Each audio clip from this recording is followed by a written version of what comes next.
51 శక్తిపీఠాలలో 23వ శక్తిపీఠం ఏమిటంటే విశాలాక్షిదేవి శక్తిపీఠం.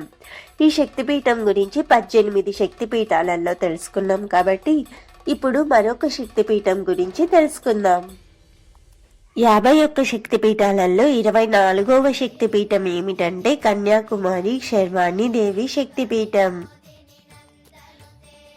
భారతదేశం చివరి అంచు 3 సముద్రాలు కలిసి పవిత్ర స్థలం, దేవతా శక్తి ఆలయమైన కన్యాకుమారి.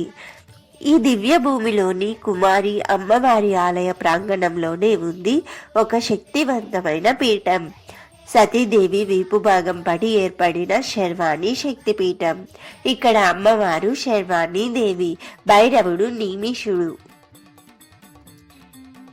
దక్షుడు నిర్వహించిన యజ్ఞంలో తన భర్త శివుడికి అవమానం జరగడంతో సతీదేవి తన శరీరాన్ని అగ్నికి అర్పించారు.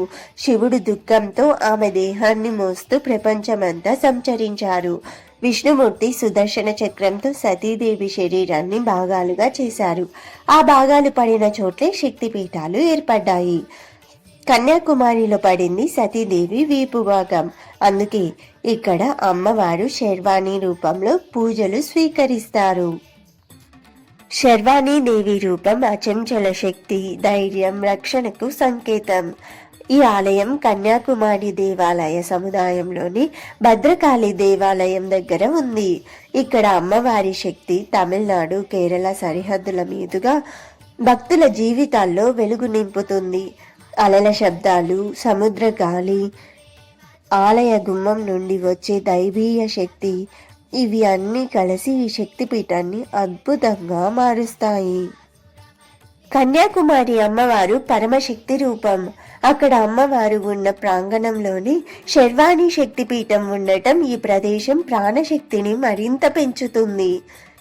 ఇక్కడికి వచ్చే భక్తులు మనసులోని భయాలు, దిగులు, దుఃఖాలు అన్ని సముద్ర తరంగాలతో కలిసి విలీనమవుతాయని నమ్మకం.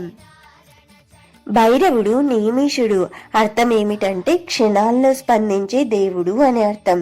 భక్తులు ఏ కోరిక చెప్పినా నిమిషాల్లో తీర్చడానికైన శక్తి ఉన్నవారని నమ్ముతారు.